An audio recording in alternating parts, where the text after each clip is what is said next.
넓히면 우리 지구가 되는 거예요. 지구본 한번 보세요. 그거 한번 탁 돌리는데 한번 그냥 딱 돌리는데 1초, 2초도 안 걸려요.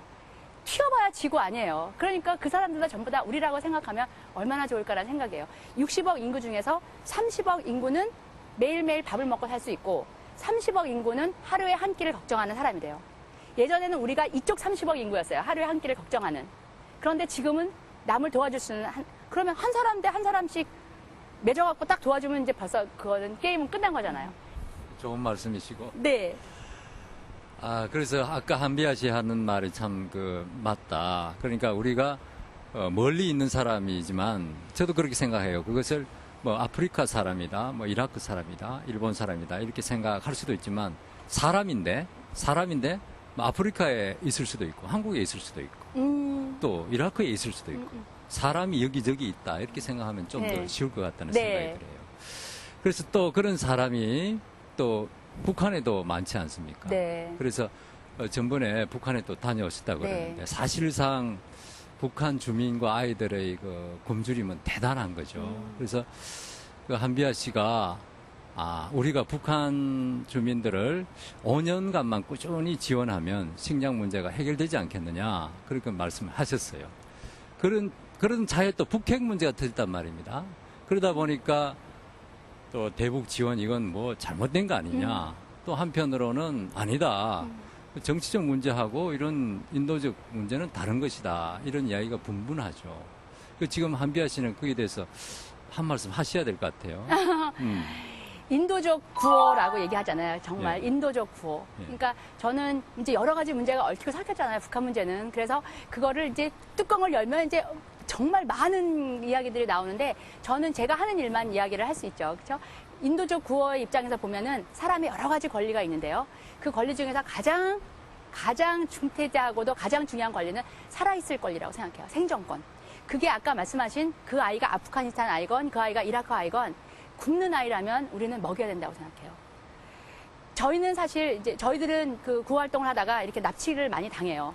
납치를 당하면 납치범들은 나쁜 놈들이잖아요. 나쁜 사람들임에도 불구하고 그 사람들이 식량을 달라 그러면 우리는 식량을 구해다 줘요. 적군임에도 불구하고.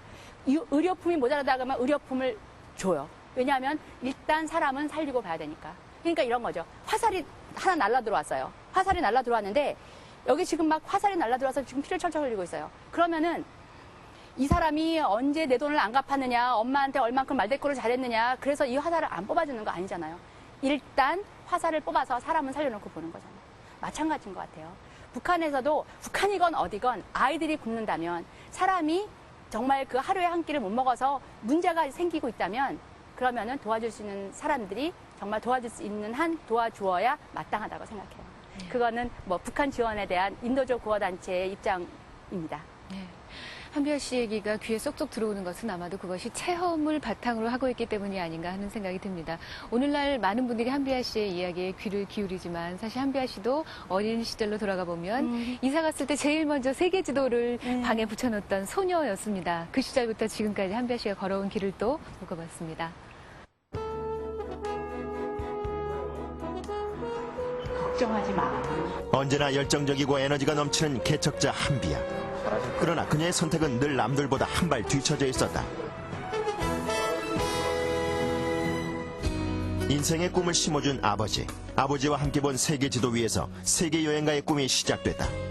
대학 진학에 실패한 한비아는 사회 진출을 선택했다. 그러나 고졸이라는 이유로 제대로 된 임금을 받지 못하는 현실이 그녀를 대학으로 이끌었다. 25살 대학 새내기가 됐다. 졸업 후 미국 유학길에 올랐고 선망의 대상인 유학 파일리트로 돌아왔다.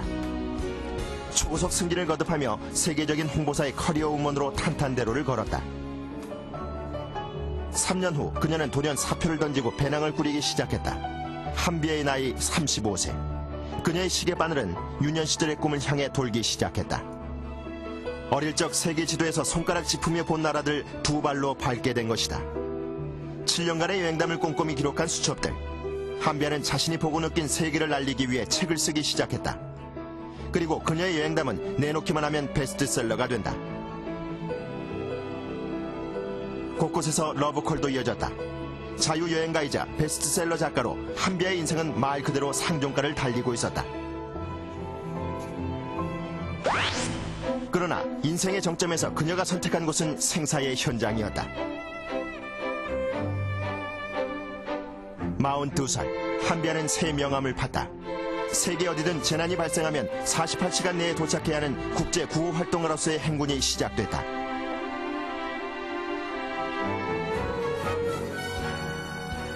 늘 남들보다 한 발 뒤늦은 출발과 예측할 수 없는 삶을 살아온 바람의 딸 한비아.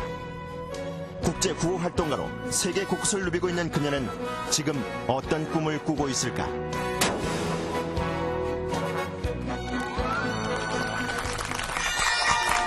요즘 그 35이라는 나이는 제2의 사춘기와도 같대요. 예, 사회적으로 뭔가 달라져야 할 것 같기도 하고 사회에 적응을 해야 될 것 같기도 하고 하지만 어린 시절의 꿈이 남아있기도 하고 진정한 성인이 되어야 할 것 같기도 하고 그런 나이가 35이라는 기사를 얼마 전에 봤는데 한비아 씨가 35에 사표를 던질 때는 지금보다도 더 사회 분위기가 용납하지 못하는 분위기였을 것 같아요. 그죠? 용납은, 이해. 네, 예. 용납과 이해는 사회가 하는 거고요. 저는 개인적으로는 뭘 하기에 늦었다, 뭘 하기가 너무 느리지 않느냐 이런 생각을 할 때마다 축구 생각을 해요. 그러니까 축구는 인생을 90살로 보면 축구 전반전 45분, 후반전 45분 있잖아요. 그러면은 제가 35살에 직장을 그만두고 제가 하고 싶은 일을 시작했다. 전반전 35분 뛰고 있는 거잖아요. 그렇죠? 그때 한 골이 들어갔다, 두 골이 들어갔다 그거는 얼마든지 시간이 있는 거예요. 그 후반전도 있는 거고 연장전도 있는 거고 패자부활전도 있는 거고 얼마든지 시간이 있다고 생각해요. 제가 두려운 것은 무슨 일을 시작하는 게 늦어서 두려운 게 아니라 그 시작한 일을 하다가 중간에 그만둘까 봐 두려워요. 제가 이 긴국고를 할 때도 이제 여행 끝나고 나서 이제 이런저런 이야기들이 있었는데 긴국고 할 때도 42살이었어요. 그러면은 아직 전반전은 안 끝난 거네요. 그렇게 생각을 하고 있습니다. 하다가 중단할 것만 두려워하면 그렇게 무슨 생물학적 나이 이외에 이런 사회적 나이는 늦었다. 이 말은 그렇죠? 네, 그러네요. 그렇게. 우리 한비아 씨 하면요, 오지 여행가로 많은 분들이 그렇게 알고 계실 겁니다. 근데 또 어느 순간인가 모든 걸 다 버리시고 바로 그 새로운 길을 택하셨어요. 쉽게 얘기하면 자유로운 여행가에서 예, 국제구호 활동가로 이렇게 확 이름표를 바꾸셨는데 어떤 계기가 있었을 것 같아요. 일단 아까 네. 그 여행을 다니는 게 일단 조금씩 생각한 거예요. 계기가 있었는데 조금씩 생각한 계기가 딱 방점을 찍어준 계기가 있었는데요. 케냐 의사를 만났어요. 케냐 의사를 소말리아라는 어떤 긴국고 현장, 그 재난의 현장이었거든요. 비가 많이 안 왔어요. 이렇게 기근의 현장이었는데 굉장히 유명한 의사예요. 안과 의사인데요. 유명한 의사인데 거기 꼴짝에 와서 그 사람들, 난민촌 사람들을 돌보고 있는 거예요. 근데 물어봤어요. 너 케냐에서 굉장히 유명한 사람이라며? 이랬더니, 나만 날려면 대통령도 줄 서지 이래요. 그래서, 그런데 넌 여기 와서 돈도 조금 받고 어떻게 해서 이렇게 험한 데서 일을 하니? 이랬어요. 그랬더니 그 사람이 하는 말이 저한테는 정말 청천벽력이었어요.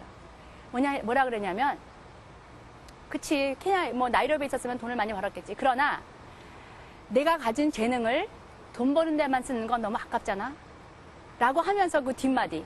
무엇보다도 이 일이 내 가슴을 뛰게 하기 때문이지. 이러는 거예요. 저도 책을 읽고 사는 사람이에요. 그러니 온갖 책에서 내 가슴 뛰는 삶을 살아라.